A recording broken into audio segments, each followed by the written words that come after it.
Hey guys, Ivan here with the Old School Labs, and I have some bodybuilding updates for you. I'm gonna start this video with Patrick Moore, who is apparently doing Tampa Pro now. Now, his eyes were set, I believe, on Puerto Rico Pro.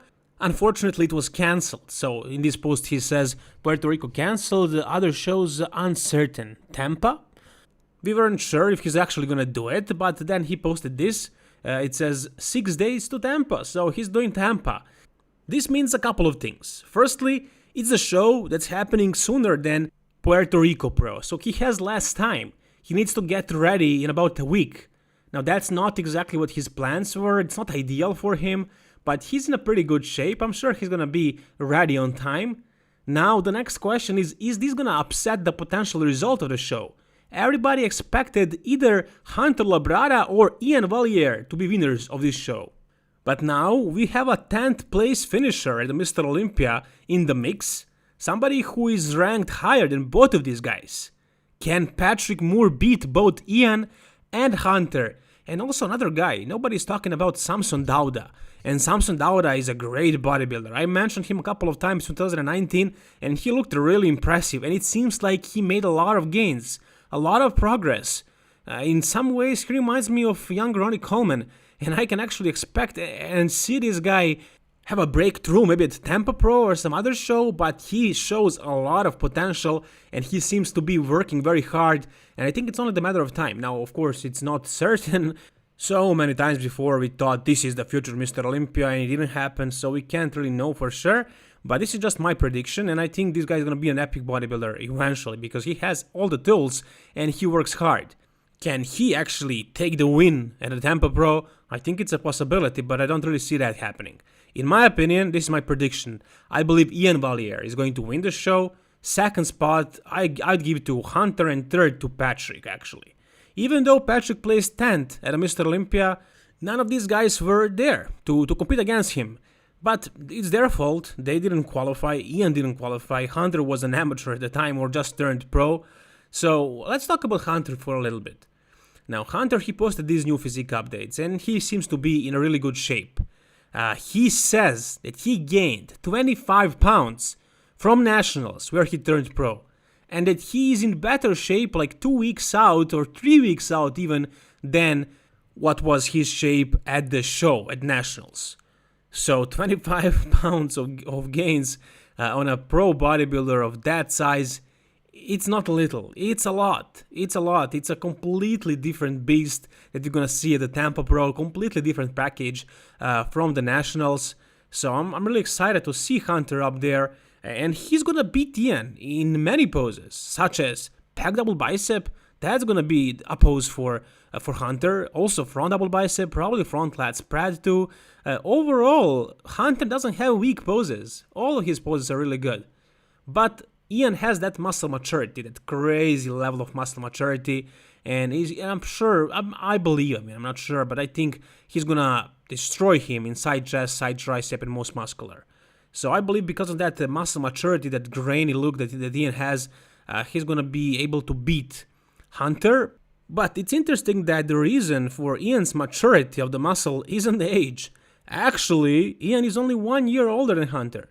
I thought the difference was bigger. I thought Ian is at least like 5 years older, but no, actually Ian is only 29, believe it or not, and Hunter is actually 28. So there you go. Hunter's pro debut. How often it happens that a guy wins a show at their pro debut? Not very often. Not even the best bodybuilders of all time were able to do that. It's a really rare thing to see. The only guy I know who did that was Phil Heath in 2006 by winning Colorado Pro, turning pro year before by winning the USAs. If you guys know anybody else who did this, please comment down below. It's a very rare thing, for sure, for a guy to win a pro debut. It's really a rare thing, but it can happen this year with Hunter. Yeah, it can happen. Honestly, I don't really see Patrick Moore as a real threat to the title. I don't think he is in super, grainy, gnarly conditioning that he brought in 2019. I don't really see that. So if he comes like super peeled out of his mind, more shredded than both of these guys, then like maybe he can take them out. But if you talk about the mass, come on, let's take a look at this photo. As far as how much these guys weigh, I believe Patrick is in his mid 230s, and Hunter is actually in his 240s, I believe. I believe it's like 10 to 15, maybe even 20 pounds difference between these two guys, and I think Hunter is shorter too. But if you just take a look at their physiques, it's obvious that Hunter is just way bigger, especially in the legs, the adductor region, and also the outer sweep, the outer head of the quadriceps, just much larger.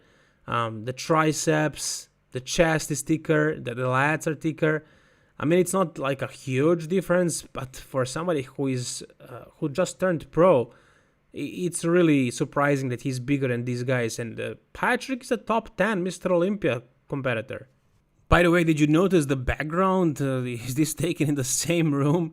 Or these guys just have very similar interior of their houses? It's interesting. It looks pretty much the same, but not really. It's not the same, but it's really similar. Anyways, take a look at this one. So this is the most recent physique update of Hunter. He posted this like a few minutes ago, actually. I just caught it. Don't mind the angle. It's a completely different angle. It's a different thing, but you can still see what I'm talking about. Like the fullness in the arms, in the chest, in the legs too. Hunter is just full as a house. Look at this guy. It's just bubbly physique. It's just muscle popping everywhere. Like zero flatness. He's not flat at all. I don't know how he achieved this. It's probably genetics. Compare him to Patrick. Patrick looks like a pancake standing next to him. Much flatter look. I mean, Hunter is just 3D. 3D. Look at this. It's insane, actually. It's really impressive. I don't know if he's going to be able to beat Ian, but it's very possible. It's going to be super close. I'm telling you that much. And I do not see Patrick being in that top 2. I believe he's going to be 3rd or 4th place even.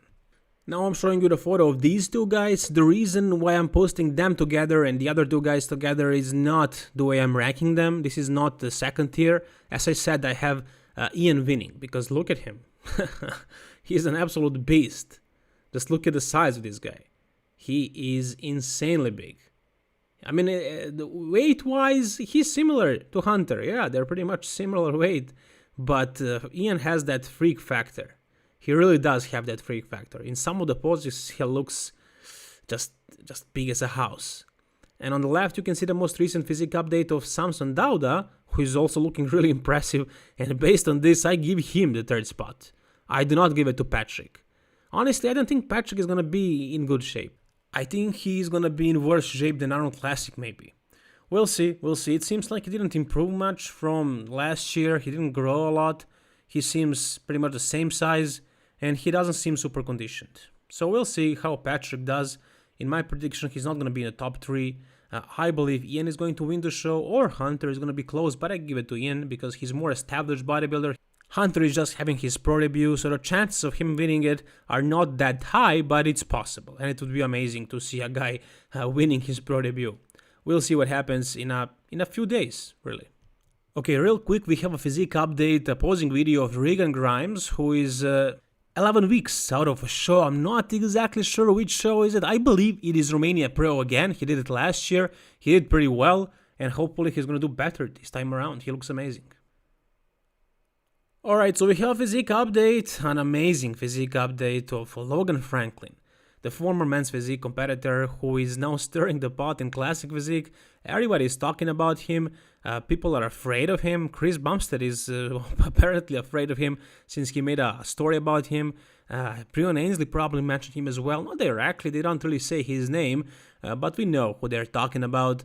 This guy is the potential Mr. Olympia winner, the guy who can actually dethrone Chris Bumstead. Now, I do not see anybody dethroning Chris Bumstead in the near future, but in a bit more distant future, I think this guy has the potential.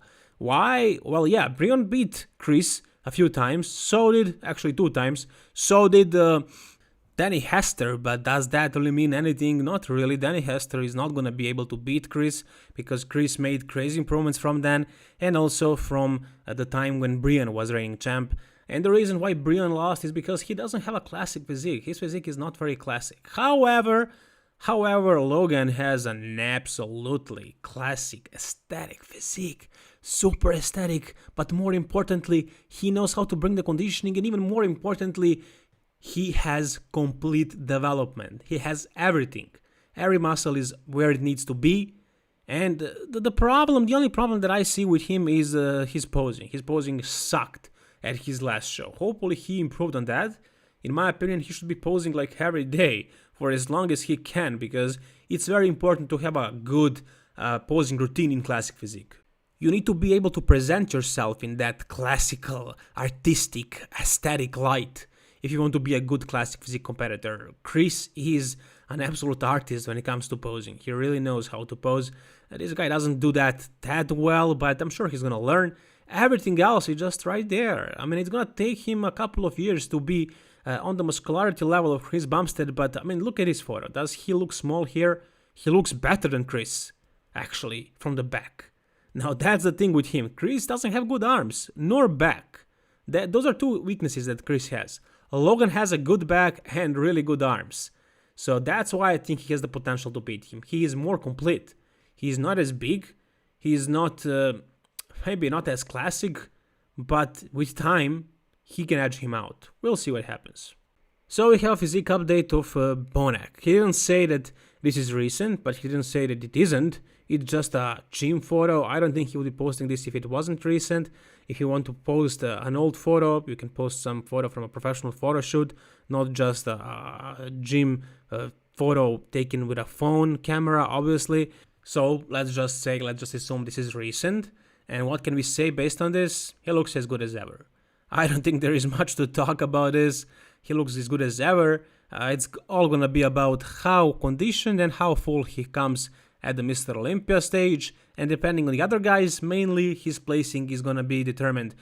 If Brandon Curry comes slightly off and Bonak brings the perfect peaked shape, then Bonak can win it. Steve Weinberger, the head judge, said that if Bonak came the way he was looking at the Arnold Classic 2019, if he brought the same shape to the Mr. Olympia, and if Brandon stayed the same, Bonak would be the Mr. Olympia. So it's very close between these two guys. I don't know about the other guys, like Big Ramy, like Phil, Sean. Are they gonna come back and compete this year? Actually, we do know about Big Ramy.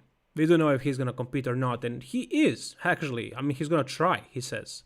So he addressed the public via Instagram. He says, "Guys, many people saw my last YouTube on a Dragon Farm LLC YouTube channel. I'm thankful for that and the nice comments. I just want to clarify something I said regarding the current corona situation in the world and the closest borders.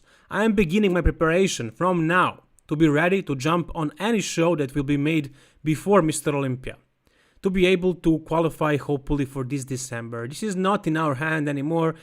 And he goes to say a couple of things about the current situation in the world. Anyways, he is gonna be prepping right now. He's gonna be jumping in whichever show he can. It's gonna be difficult, to travel, to get the visa, to actually get to USA and to compete over there. He doesn't have to go to USA. There are other pro qualifiers all over the world. He can do the Romania Pro. It's in Romania. Obviously, there are also shows like, Japan Pro. Many shows. I don't want to mention them all. I don't know which of them are going to happen, but I'm sure he can find one show that he can actually get to. I hope so. I hope to see him at the Mr. Olympia, and I really hope to see him bring the shape.